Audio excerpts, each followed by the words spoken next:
What happened to one of the most famous comedy shows in British television history? The Benny Hill Show made millions laugh, aired in nearly 100 countries, and turned its star into a global icon. But behind the laughs was a storm of controversy, shifting cultural values, and a sudden cancellation that stunned fans. Mr. Hill, what has television given you? Well, nervous dyspepsia, indigestion, heartburn, all sorts of things like that, you know. Why did a show so popular vanish from British screens for decades? And how did its legacy survive despite growing backlash? The Benny Hill Show was one of the most recognisable and talked about comedy programmes on British television for decades. Known for its blend of slapstick, parody and musical comedy, the show became a household name from the 1950s through to the 1980s. But to understand how it got there, it's important to look at its roots, both the background of the man behind it, Benny Hill, and how the show evolved during its early years. Benny Hill was born Alfred Hawthorne Hill in Southampton, England, in 1924. Before he became a familiar face on television screens, he had a number of ordinary jobs. He worked as a milkman, a drummer, and even operated a bridge. But it wasn't long before he discovered a knack for entertaining people. Early on, Hill was influenced by silent film comedians like Charlie Chaplin and Buster Keaton. He admired their timing, their physicality, and the way they could make people laugh without saying a single word. These influences would later shape his own comedic style. The Benny Hill Show first aired on 15 January 1955 on BBC television. At the time, television comedy was still finding its feet, and variety shows were incredibly popular. Hill's program fit right in. The format was loosely based on the variety structure, mixing sketches with musical performances, visual gags, and short monologues. It offered something for everyone: quick jokes, silly characters, and familiar tunes. Hill's approach to comedy was quite physical from the start.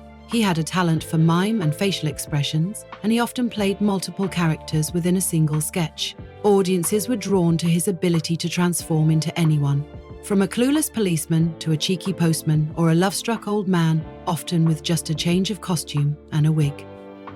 His characters were over the top but still felt relatable in their absurdity. Many viewers found comfort in the light-hearted and sometimes nonsensical nature of the humour. What helped the show stand out in its early years was Hill's talent for creating moments that were fast-paced, visual, and memorable. The humour didn't rely heavily on dialogue, which made it more accessible to a wider audience.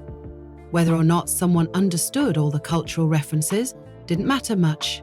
What mattered was the delivery, the timing, and the expression. It made the comedy feel universal.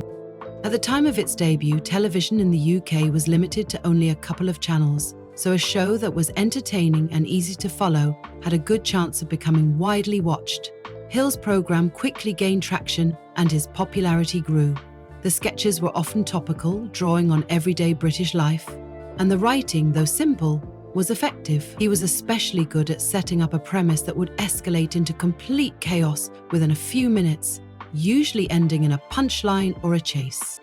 In 1969, The Benny Hill Show made a significant move from the BBC to ITV, where it was produced by Thames Television. This transition marked a turning point for the show. It now had a bigger budget, more production freedom, and a larger platform. ITV was more commercially driven, which allowed Hill and his team to experiment with new formats and expand the scale of the sketches. It also meant the show could be sold internationally, something the BBC was more cautious about at the time. The new version of the show debuted on 19 November 1969 and featured a faster pace, more visual comedy, and higher production values. One of the most memorable additions introduced during this period was the musical piece Yakety Sax, originally composed by Boots Randolph and James Q. Spider Rich. This saxophone-heavy tune became instantly associated with Benny Hill's trademark chase scenes. In fact, it became so closely linked to the show that many people today still refer to it as the Benny Hill theme. The version used in the show was arranged with extra energy, often sped up to match the on-screen action. The saxophone part for the theme was performed by Peter Hughes, and it added a new layer of fun to the already chaotic closing scenes. The music was silly, infectious, and perfect for the kind of humor Hill specialized in, where timing and rhythm were everything. Audiences came to expect those wild chase scenes at the end of an episode, usually featuring Benny being pursued around a park or set by a group of people, often including women in skimpy outfits, angry husbands, or the police. These sequences, edited with fast motion, became a signature feature of the program. Music played a bigger role in the show than many people realize. Ronnie Aldrich served as the show's main musical director for most of its run. A classically trained pianist and conductor, Aldrich brought a polished quality to the musical segments, which helped balance out the zanier moments. From 1973 to 1974, Albert Elms took over as musical director and maintained the same level of professionalism and integration. The show's backing vocals were often provided by a group called the Ladybirds, a talented female trio who not only sang behind the scenes but also occasionally appeared in sketches. Their presence added both charm and musical credibility to the show. Another voice viewers came to recognize was that of Henry McGee, a regular cast member who played the role of the announcer. His spirited delivery of the line, "Yes, it's the Benny Hill Show," became a staple that kicked off each episode with enthusiasm. McGee was also often cast as the straight man to Hill's more outlandish characters, providing a comedic contrast that helped anchor the scenes. By the mid-1970s, the show had settled into a formula that fans loved. Benny Hill himself became known as the lad himself, a phrase that was introduced in the credits to emphasize his central role. His sign-off at the end of every episode, usually something like, "Thank you for being with us, and we look forward to seeing you again very, very soon. Until then, bye-bye," became just as iconic as his opening gags. It was a warm, personal gesture that made viewers feel included, as if the performance was just for them. This personal touch was one of the reasons Hill remained so popular with his audience. Despite the exaggerated nature of the sketches, viewers often said that Benny Hill came across as approachable, even kind. He wasn't mocking people out of malice, but rather pointing out the silliness in everyday situations. His comedy had a sense of play to it, an understanding that everyone was in on the joke. The Benny Hill Show, particularly in its early years, was groundbreaking in the way it used television to deliver visual comedy. It took inspiration from older forms of entertainment, silent films, music hall acts, vaudeville, and modernized them for the television age. The sketches were short, punchy, and designed for maximum impact, making them ideal for the format. Viewers could dip in and out and still find something to laugh at. As it entered the 1970s, the show was riding high, both in the UK and abroad. It became one of ITV's most successful exports, airing in dozens of countries.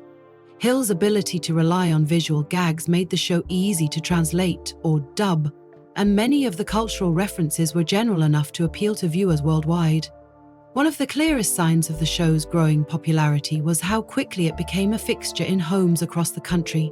It was a program that cut through the noise. At a time when television choice was still relatively limited, the Benny Hill Show offered something different. It was loud, colourful, and unashamedly silly. People tuned in knowing they would see fast-paced sketches, recognisable characters, and musical numbers that blended humour with catchy melodies. A big part of the show's appeal was Benny Hill's mastery of physical comedy. He had an incredible sense of timing, and he knew how to make the most out of even the simplest joke. A raised eyebrow, a trip over a step, or an exaggerated double take could get a laugh before he even spoke a word. These small details, done with precision and consistency, made his performances stand out. He brought the same energy to every sketch, whether he was dressed as a dodgy detective, a hopeless romantic, or a clueless worker caught in a ridiculous situation. Hill's comedy had clear roots in the silent film era. Much like Charlie Chaplin or Buster Keaton, he could tell a story without saying much at all. This style made his show easy to understand, even for people who didn't speak English fluently or who were unfamiliar with British culture. That's one of the reasons it found success far beyond the UK. It relied more on visual storytelling than on language-specific humour. But physical comedy wasn't the only tool Hill used. Parody was another essential element of the show. He had a talent for taking well-known films, TV shows, and public figures and turning them into something completely absurd. These parodies often poked fun at the seriousness of their source material, showing how ridiculous things could become with just a slight twist. Hill didn't just mimic accents or appearances. He understood the style and rhythm of what he was spoofing. That attention to detail made the humor sharper and more effective. A good example of this is the 1976 sketch Murder on the Oregon Express, where Hill spoofed popular American TV detectives such as Ironside, McCloud, Kojak, and Cannon. He also took a playful jab at the famous Belgian detective Hercule Poirot. Through clever editing and costuming, Hill transformed himself into each character with ease. The sketch moved quickly, switching between personas while keeping the story moving. What made it work was not just the impersonation, but how he exaggerated each character's quirks to the point of absurdity. Another reason the show connected with so many people was its playfulness with language. Hill often used puns, wordplay, and double meanings to deliver punchlines. These jokes walked a fine line, sometimes harmless, sometimes more suggestive, but they were always delivered with a cheeky grin and a wink to the audience. This type of humor, often called innuendo, became one of the show's trademarks. While some viewers found it harmlessly fun, others saw it as outdated or inappropriate. Still, during the height of the show's popularity, it was this blend of cheek and charm that kept people watching. The show's musical segments were another area where Hill showed his range as a performer. He wasn't just a comedian. He was also a gifted songwriter and singer. Many episodes included original songs, performed by Hill himself, that told little stories or joked about everyday situations. These songs were often fast-paced, full of clever rhymes, and delivered with near-perfect rhythm. The way he moved between musical performance and sketch comedy gave the show a unique energy. The use of music didn't stop with Hill singing. The show was known for its strong musical production overall. Whether it was background music during a chase scene or a full musical number, the soundtrack was tightly integrated into the show's pacing. The theme tune Yakety Sax by Boots Randolph played a big part in this. It had a comic urgency that matched the frantic energy of the chase sequences, which became one of the most iconic parts of the program. These chases, often edited in fast motion, were always absurd and usually involved Hill being pursued by a variety of characters. The formula was simple, but the execution made it entertaining every time. Another key feature that helped drive the show's popularity was its cast of regulars. While Benny Hill was the central figure, he was supported by a group of performers who helped bring the sketches to life. People like Henry McGee, Bob Todd, and Jackie Wright became familiar faces to viewers. They often played the straight men in Hill's more exaggerated setups or took part in the physical gags themselves. Wright, in particular, was known for the comic slaps on the head he regularly received from Hill, something that became a recurring visual gag throughout the years. In addition to the core cast, the show introduced the Hills Angels in the late 1970s.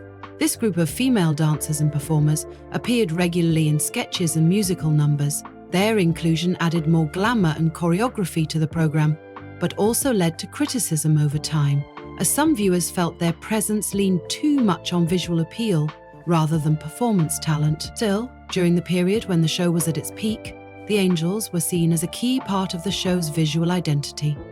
One of Benny Hill's standout talents was his ability to impersonate celebrities from both the UK and the US. He often mimicked actors, singers, and even political figures. What set these impressions apart wasn't just how accurate they were, but how he twisted each one into a comic version of itself. His impressions of Orson Welles, W.C. Fields, and Shirley Bassey, for example, weren't just funny because of the voices. They worked because of how he captured the essence of each person and exaggerated it to the point of parody. The Benny Hill Show's popularity grew, not just within the UK, but across the globe.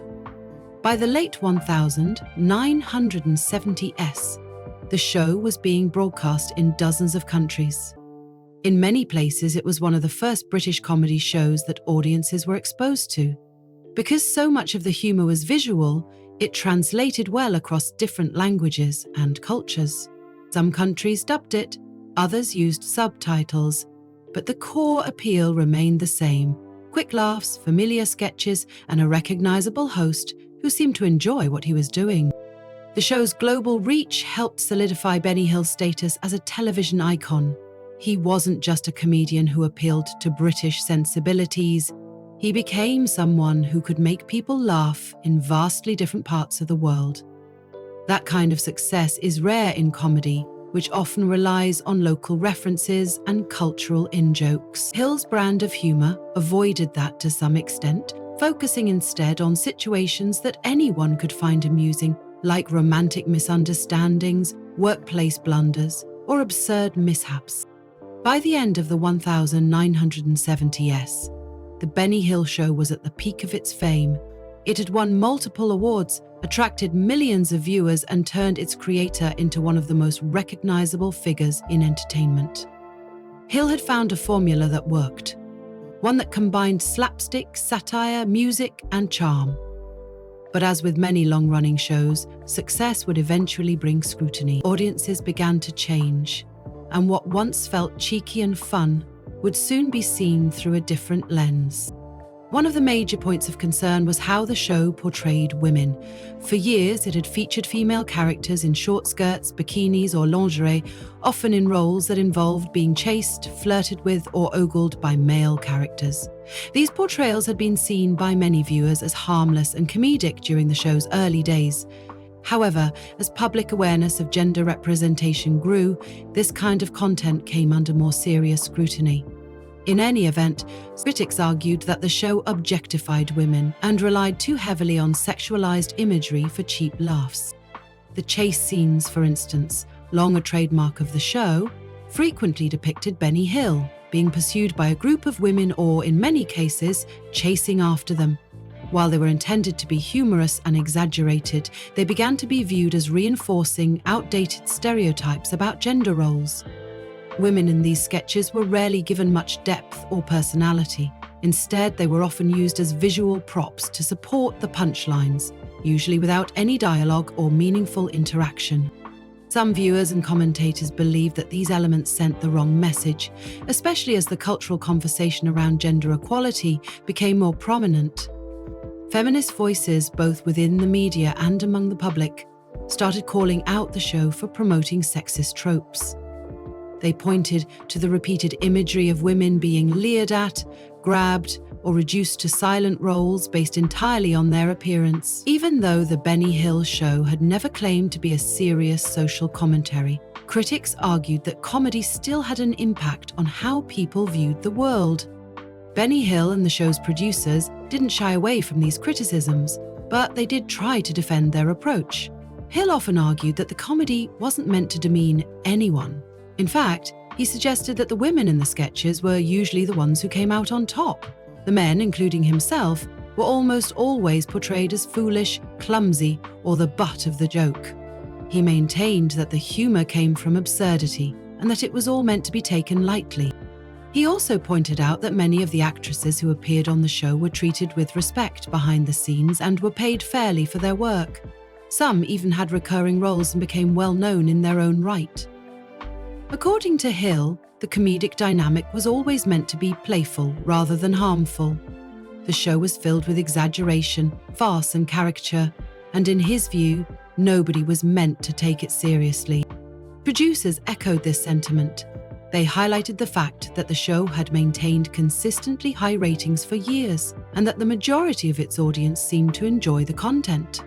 Thames Television, which had taken over production in 1969, supported Hill's creative vision and believed that the programme's success spoke for itself. The comedy may not have appealed to everyone, they argued, but it had clearly struck a chord with millions. Still, public attitudes continued to evolve. What might have been seen as harmless fun in the early 1970s now felt out of step with the direction society was heading. Discussions around sexual harassment, workplace inequality, and media responsibility were gaining momentum. Younger viewers were increasingly drawn to newer forms of comedy that reflected more diverse experiences and took a more critical look at traditional power structures. The Benny Hill Show began to be seen by some as a relic of a different time. It wasn't just feminist groups or media watchdogs who raised concerns. Other comedians began speaking out as well. One of the most vocal critics was Ben Elton, a rising star in the alternative comedy scene during the 1980s. Elton often criticized the show in interviews, arguing that it reinforced sexist attitudes and failed to offer women meaningful roles. He pointed out that many sketches involved scenarios where women were stripped of their clothes, often without consent, for the sake of a laugh. Elton felt that this kind of humor wasn't just outdated, it was actively harmful. In one interview, he mentioned how seeing such scenes made him uncomfortable, especially given real-world concerns about women's safety in public spaces. He believed that comedy had a responsibility to reflect changing values, not to resist them. This kind of criticism was part of a broader shift in British entertainment. Alternative comedy was becoming more prominent, driven by performers who wanted to challenge the status quo and experiment with new forms of storytelling. Shows like The Young Ones, Not the 9 O'Clock News, and Blackadder introduced audiences to satire, irony, and character-driven humor that moved away from slapstick and visual gags. These newer shows often addressed political issues, social inequality, and cultural trends in ways that felt more relevant to a modern audience. Against this backdrop, the Benny Hill Show started to lose its edge. While still popular with many longtime fans, it was no longer leading the way. Instead, it was beginning to look like a throwback to an earlier era. Its refusal to significantly change its format or tone began to hurt its reputation. Some attempts were made to modernize the content, especially in the later episodes. The show reduced the number of overtly sexualized chase scenes and introduced sketches that focused more on wordplay and satire. But for many critics, these changes came too late or didn't go far enough. The show's decline in cultural relevance became more noticeable with each passing year. Even loyal viewers began to drift away, either because they'd seen the same jokes too many times or because they were drawn to fresher, more contemporary programming. As the audience shifted, so did expectations around what comedy could and should be. The kind of exaggerated physical humor that had once been a strength of the Benny Hill Show now seemed to limit its ability to evolve. Still, it's important to note that many people continued to enjoy the show and defended it as a harmless bit of fun. They saw the controversy as an overreaction and believed that the critics were taking comedy too seriously. To them, the Benny Hill Show was about laughter, not politics or messaging.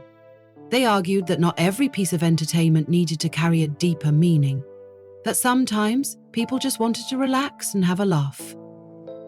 The tension between these two perspectives, those who saw the show as problematic and those who saw it as innocent fun, would come to define the later years of its run. It was a reflection of a wider conversation happening across society about where the line was between humor and offense, between entertainment and representation. The Benny Hill Show became a case study in how cultural tastes change over time, and how a program that once captured the public's imagination could find itself at odds with the very people it once entertained. In the end, the criticisms aimed at the Benny Hill Show weren't just about the content of the sketches, they were about the broader message those sketches seemed to send. As society became more aware of issues related to gender equality and respectful representation, the show's reliance on certain comedic tropes became harder to defend. What had once been considered light-hearted fun started to feel like a barrier to progress. The official end came in 1989. Benny Hill, who had returned from a successful television festival appearance in Cannes, expected to meet with his production team to discuss the next series. Instead, he was invited to a meeting with John Howard Davis, the head of light entertainment at Thames Television. It was during that meeting that Hill was told the show would not be renewed. His services were no longer required. The cancellation came as a surprise to Hill, who believed there was still an appetite for his type of comedy, but behind the scenes, the decision had been brewing for some time. There were several key reasons for the cancellation. One of the main issues was declining viewership. At its peak in the late 1970s, The Benny Hill Show had drawn more than 20 million viewers, an enormous audience by any standard. But by 1989, that number had dropped to under 10 million. While still respectable, it was a sharp enough fall to raise concerns about the show's long-term viability, especially given the rising costs of production. The show had always been an expensive one to make. The sets, costumes, musical numbers, and large cast required significant resources.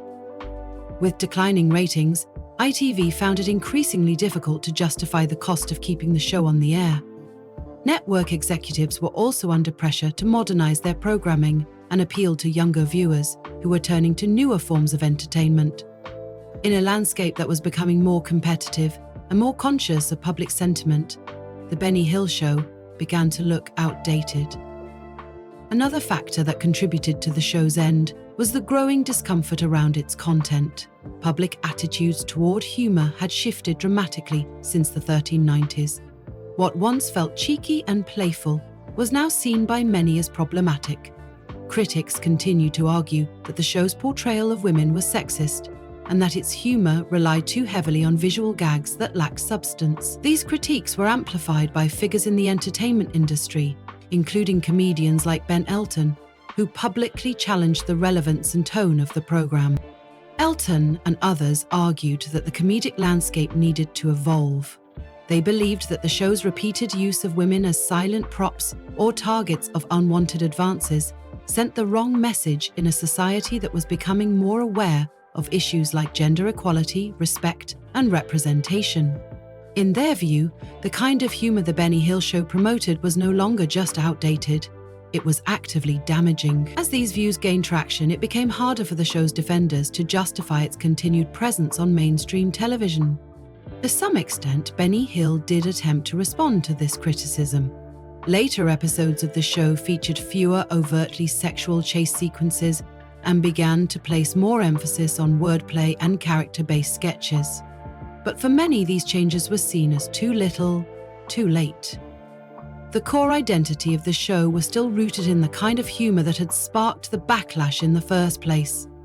The adjustments couldn't fully reverse the perception that the program was stuck in the past. Despite the criticism it faced at home, The Benny Hill Show continued to enjoy significant popularity abroad. It was broadcast in nearly 100 countries and became one of Britain's most successful television exports.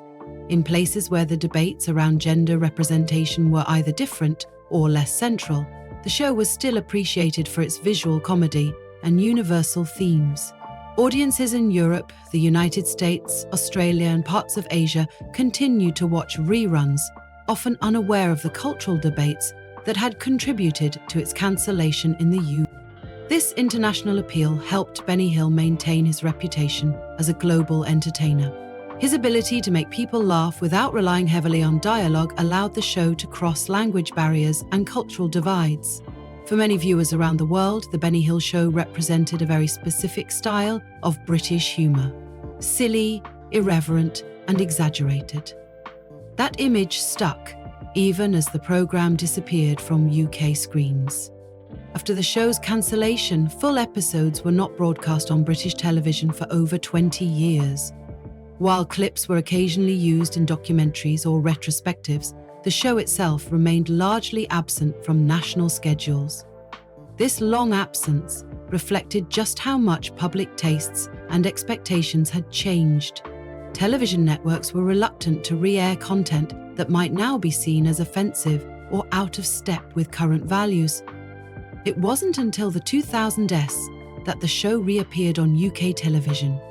A digital channel called That's TV began airing full episodes, often during holiday periods as part of classic programming blocks. The re-airing sparked a mixture of nostalgia and renewed debate. Some viewers were glad to see the show return, remembering it as part of their childhood or family routines, Others questioned whether it still had a place in modern broadcasting. In looking back at The Benny Hill Show, it's clear that its legacy is complex. On one hand, it was a pioneering program that entertained millions and pushed the boundaries of what television comedy could be. Benny Hill himself was a talented performer who brought laughter to people around the world. His creativity, timing, and versatility helped shape the identity of British television in the second half of the 20th century. On the other hand, the show's decline and eventual cancellation are a reminder of how entertainment must evolve alongside the society it serves. What makes people laugh is often tied to what they value, what they believe in, and what they consider acceptable. As those things shift, so too does the space that certain types of humor can occupy. The Benny Hill Show didn't necessarily fail because it stopped being funny. It failed because the kind of laughter it relied on no longer resonated with enough people. After the show ended, Benny Hill remained largely out of the spotlight. He continued to perform occasionally, but never launched another major project. He passed away in 1992 at the age of 68. In the years since, his work has been both celebrated and criticized, depending on the perspective of those revisiting it. Some see him as a comedic genius whose work should be preserved. Others view him as a figure whose style reflects an era best left behind. The cast members who worked with Hill also followed varied paths after the show ended. Some remained in the entertainment industry, while others pursued different careers or retired altogether. Henry McGee, known for his role as Hill's straight man and announcer, continued acting until his death in 2006. Jackie Wright, the instantly recognizable comic foil with the bald head, had left the show due to health reasons and passed away in 1989. Other performers, like Jane Leeves, went on to enjoy long careers, with Leeves finding international fame on the American sitcom Frasier. The show's broader legacy is still the subject of discussion. For many, it represents a moment in British cultural history when comedy was more carefree, less regulated, and more focused on slapstick than social awareness. For others, it highlights the importance of questioning what messages are being sent through entertainment and who is being included or excluded in the joke. What cannot be denied is that The Benny Hill Show left a lasting mark. It had an extraordinary reach and built a fan base that spanned generations and continents.